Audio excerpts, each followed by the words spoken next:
below freezing, and we still have another 4 to 5 hours. We're going to be sitting at these very cold temperatures before those go back up. I'm also looking at the potential that we could have just broken a record today, at least in Harlingen, where we're sitting at 26 degrees. So time will tell later today, but it looks like we may have a new record low on our hands for today. That's January 16th. So of course we'll check back in later today and tomorrow, see if we officially broke that record, and I'll be back in a little bit with more details on your forecast.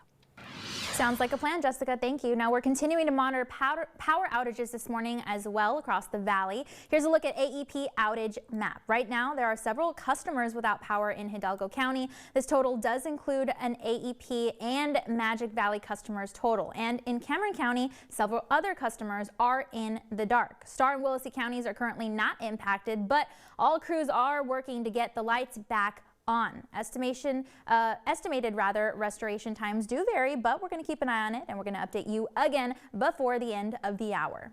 Now this morning, ERCOT is asking customers to conserve power from 6 a.m. to 9 in the morning. A conservation notice is voluntary, and it is the first step to ensuring the power grid can withstand those high demands. If conditions worsen, ERCOT would enter emergency operations, including rolling blackouts. The state has stressed that the call to conserve did not mean, would not mean rather, that we have entered emergency conditions, though. We're not expecting that we're going to have to be in emergency operations or have to get to controlled outages. The mitigation steps that we're taking to prevent that have been very effective. Now you're currently looking at ERCOT grid conditions, which are operating under normal conditions.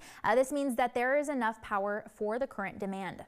Some utilities are asking customers and businesses to conserve electricity for at least the next 24 hours. AEP Texas and Magic Valley say that they're not seeking any fluctuations in service. The Brownsville Public Utilities Board is asking customers to reduce their usage during peak energy hours. Now those hours are in the morning between 7 and 9 a.m. and again in the evening from 6 to 10 p.m. They're asking you to conserve due to the high demand across the state. Large electrical equipment that's still connected in your home is still receiving some sort of power.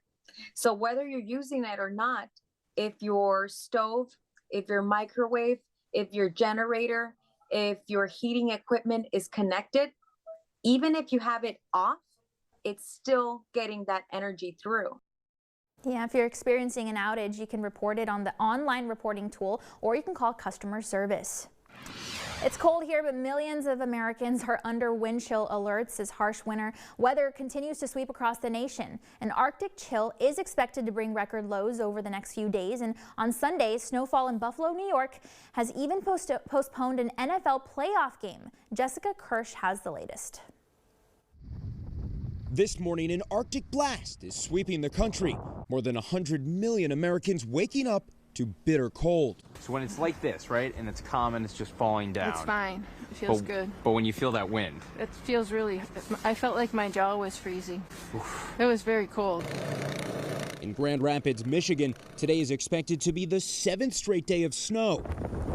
The frigid punch also hitting millions with bone-chilling temperatures, making the job even harder for first responders. In Oregon, officials say a woman was killed in an RV fire after a tree fell on the vehicle. First responders finding some roads impassable and a fire hydrant believed to be likely frozen. Much of the country could dip 20 to 45 degrees below average today, including parts of Texas, where cold weather has overwhelmed the power grid in recent years. If you lose power, you lose heat, then you risk your pipes freezing. So, yeah, we might have to look into installing a generator, just in case. For those braving the cold, getting around has been a mess. Hundreds of flights canceled because of the storms, stranding passengers. Even Amtrak also canceling some trains. And driving has been treacherous too, with icy roads and blinding snow. Officials say this Colorado highway was hit by an avalanche. It's overall just been a terrible, terrible winter. And it came out of nowhere. Well, some school districts have canceled school altogether today. Here are just a few of them listed on your screen. Other districts are delaying their start times, and we have a full list of delays and cancellations on valleycentral.com. Also on valleycentral.com, we have the latest on warming shelters that are open. Just head to our site and look for the story called Warming Centers Open for Residents Seeking Shelter from Cold Weather. When you click, you're going to be directed to the article. We do have shelters listed by each city.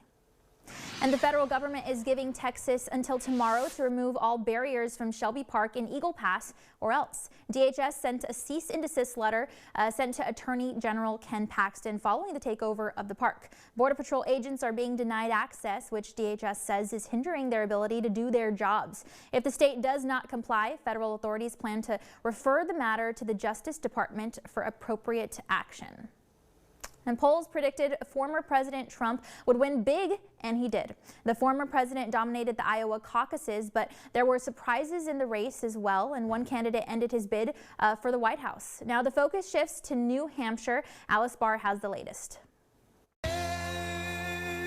The first win of the 2024 presidential race is on the board, and it's a big one. Former President Trump projected to carry Iowa with more than 50% of the vote. We want to thank the great people of Iowa. Thank you. We love you all. The former president clearly looking ahead to the general election, offering his Republican rivals rare compliments and promising unity. Whether it's Republican or Democrat or liberal or conservative, it would be so nice if we could come together. While at the same time slamming President Biden. He is the worst president that we've had in the history of our country. No clear Trump alternative emerges from Iowa. Florida Governor Ron DeSantis outperformed the latest polls to pull out a distant second-place finish after betting big on Iowa pouring in time and money here. We've got our ticket punched out of Iowa. Former UN ambassador and South Carolina Governor Nikki Haley finished closely behind DeSantis, and she'll have the advantage heading into New Hampshire, where she's built up strong support. Our campaign is the last best hope of stopping the Trump-Biden nightmare.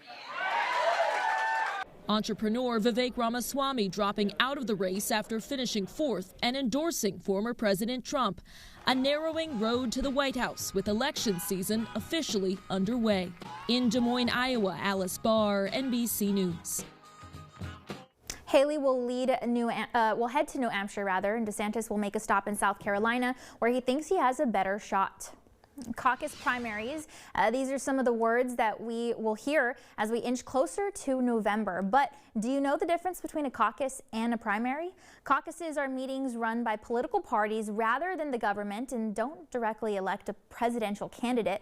And primaries are hosted by the government and allow individual voters to cast a ballot in favor of their favorite candidates running for office. Now, the New Hampshire primaries are next in the election cycle. And fresh off his Iowa win, Trump will be at the center of a civil trial set to start today in New York City.